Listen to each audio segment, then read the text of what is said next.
Nah, di sini metode akuntansi untuk piutang tak tertagih tadi ya. Kalau dibayarkannya misalnya sesuai batas yang ditentukan 30 hari, ternyata sudah dibayar, itu tidak akan menjadi masalah. Tapi ketika perusahaan punya piutang, tapi sudah jatuh tempo kok tidak dibayarkan juga. Nah, apa yang harus dilakukan? Di sini ada dua metode akuntansi untuk piutang yang tidak tertagih. Yang pertama akan dihapuskan langsung. Jadi untuk piutang-piutang yang sudah melebihi batas waktu itu nanti akan langsung dihapuskan, dianggap kalau itu sebagai kerugian perusahaan, tidak lagi ada piutang. Nah, ini tidak diinginkan secara teoritis, tidak ada penandingannya. Kemudian piutang tidak diungkap pada nilai bersih yang dapat direalisasikan.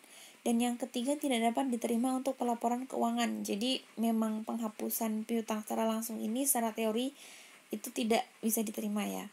Kemudian yang kedua adalah metode penyisian. Nah, ini yang sering dilakukan, yaitu kerugian diestimasi. Jadi tidak langsung semuanya dihapuskan, tapi bisa jadi barangkali sebulan 2 bulan ke depan perusahaan yang punya piutang masih akan bisa membayarkan hutangnya walaupun tidak secara full. Nah, itu nanti makanya akan ada estimasi kira-kira berapa yang masih menjadi harapan akan dibayarkan.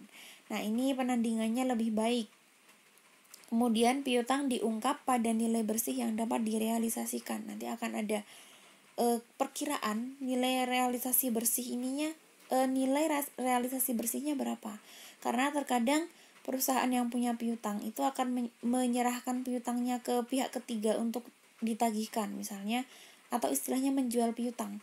Misalnya perusahaan punya piutang 1 juta, dia akan menjual piutangnya ini kepada pihak ketiga, dijual misalnya seharga 800.000. Jadi perusahaan akan langsung menerima uang 800.000, tapi yang akan menagihkan piutangnya ini adalah pihak ketiga. Jadi nanti pihak ketiga yang akan menagihkan ke konsumennya utang sebesar 1 juta, tapi 200.000 kan tadi ada selisih ya, utangnya 1 juta yang diterima perusahaan 800.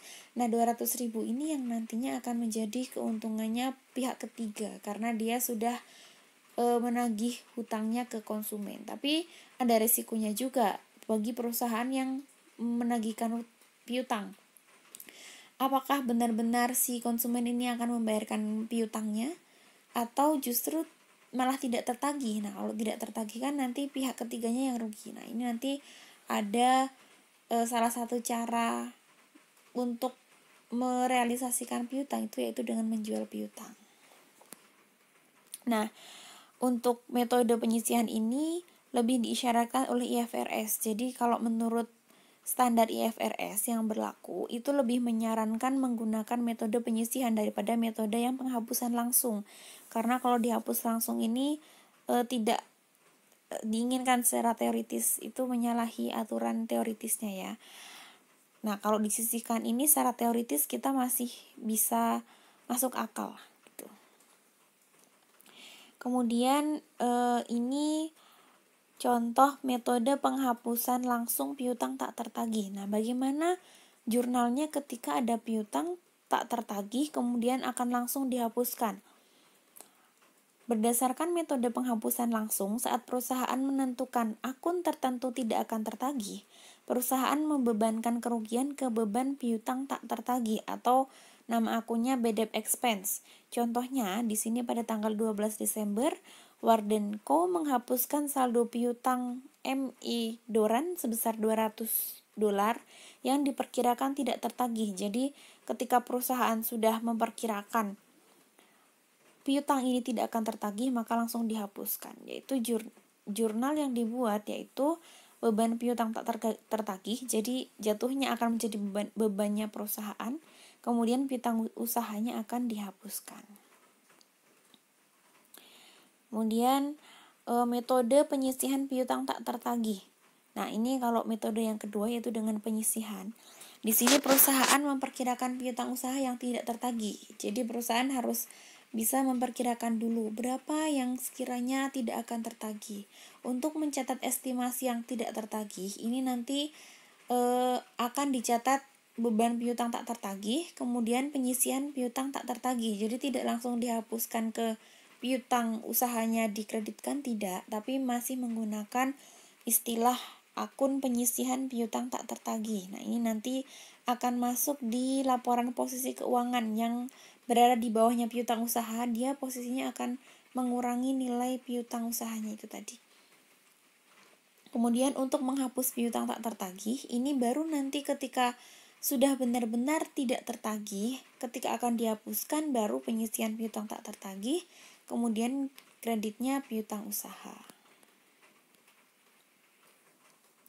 Selanjutnya, pencatatan estimasi yang tak tertagih. Bagaimana cara menentukan estimasinya? Di sini asumsinya Hampson Furniture memiliki penjualan kredit sebesar $1.200.000 di tahun 2011. Nah, dari jumlah ini ada $200.000 yang belum tertagih per tanggal 31 Desember. Jadi di akhir periode ternyata ada sebesar $200.000 yang belum tertagih piutangnya. Nah, manajer kredit memperkirakan bahwa sebesar $12.000 dari penjualan ini akan tidak tertagih. Dari $200.000 ini yang akan tidak tertagih atau tidak bisa ditagihkan sebesar $12.000. Nah, jurnal penyesuaian untuk mencatat estimasi yang tidak tertagih seperti tadi ya. Jadi 12.000-nya ini akan dicatat sebagai penyisihan piutang tak tertagih. Jurnalnya adalah beban piutang tak tertagih, kemudian kreditnya penyisihan piutang tak tertagih. Nah, ini kondisi kalau kita melihat di posisi laporan posisi keuangan, nanti bentuknya akan seperti ini. Jadi misalnya ada current asset ya, di sini terdiri dari prepaid expense, kemudian merchandise inventory, ada account receivable atau piutang usaha sebesar $200.000, kemudian pengurangnya adalah allowance for doubtful account atau piutang tak tertagih tadi sebesar $12.000, sehingga kalau dilihat secara real jumlah piutang ini tersisa $188.000, tapi tidak dihapuskan langsung. Di situ masih posisinya ada di cadangan kerugian piutang atau allowance for doubtful account, piutang tak tertagih.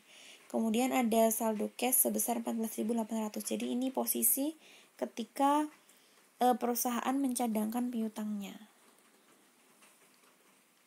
Kemudian pencatatan penghapusan piutang tak tertagih. Bagaimana cara mencatat kalau piutang tak tertagih tadi akan dihapuskan? Nah, di sini manajer keuangan Hampson Furniture mengotorisasi penghapusan saldo piutang sebesar $500 dari R-Aware pada 1 Maret 2012. Nah, jadi tidak langsung semuanya yang dari piutang tak tertagih itu akan dihapuskan. Jadi memang bertahap. Ketika si manajernya sudah yakin bahwa piutang itu tidak akan bisa ditagihkan sebesar $500 di sini contohnya, berarti hanya $500 saja yang akan dihapuskan, bukan tadi sebesar $12.000. Nah, tidak sebesar itu, tapi hanya $500 saja yang dihapuskan. Sehingga jurnalnya adalah penyisihan piutang tak tertagih di debit, kemudian piutang usaha ini akan menghapus piutang sebesar $500 gitu.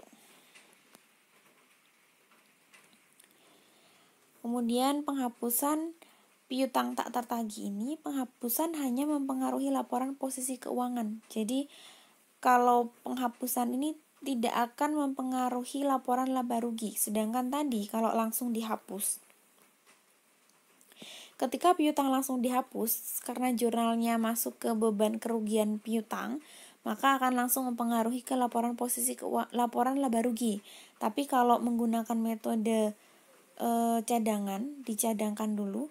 Nah, ini yang terpengaruh adalah laporan posisi keuangannya, tidak pada laporan laba ruginya.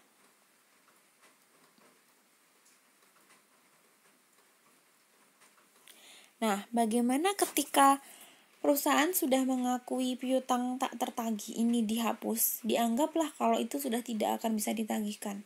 Tapi ternyata pada suatu ketika perusahaan yang punya piutang itu membayarkan hutangnya, padahal posisi di perusahaan sudah dihapus. Nah, apa yang harus dilakukan oleh perusahaan untuk mengakui lagi piutang yang pernah ada dulu gitu ya? Jadi sesuatu yang pernah ada, sudah pernah dihapuskan, ternyata kembali lagi.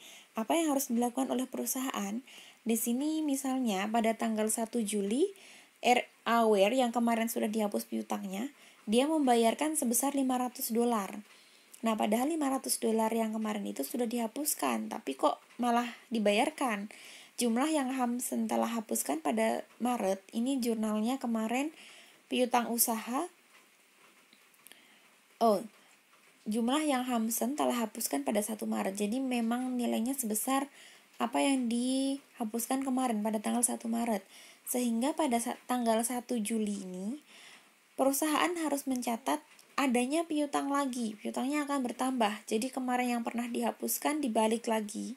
Piutang usaha sama penyisian piutang tak tertagih sebesar 500. Kemudian mencatat juga jurnal untuk penerimaan piutang pembayaran kas. Pembayarannya, jadi akan menerima kas, kemudian piutang usaha sebesar 500. Nah, ini sebenarnya bisa disimpelkan ya. Jadi bisa dicoret. Kalau ini di debit, ini di kredit, nilainya sama, ini bisa dicoret semua. Jadi ini tidak ada, sehingga simpelnya jurnalnya adalah kasnya di debit, kemudian penyisian piutang tak tertagih di kredit. Ini kalau mau membuat jurnal secara simpelnya. Tapi karena kita harus tahu asal usulnya seperti apa, sehingga di sini dibuatlah 2 jurnal gitu. Jadi asal mulanya seperti ini, tapi bisa disimpelkan dengan menuliskan kas di debit dan penyisian kerugian piutang tak tertagih di kredit. Nah,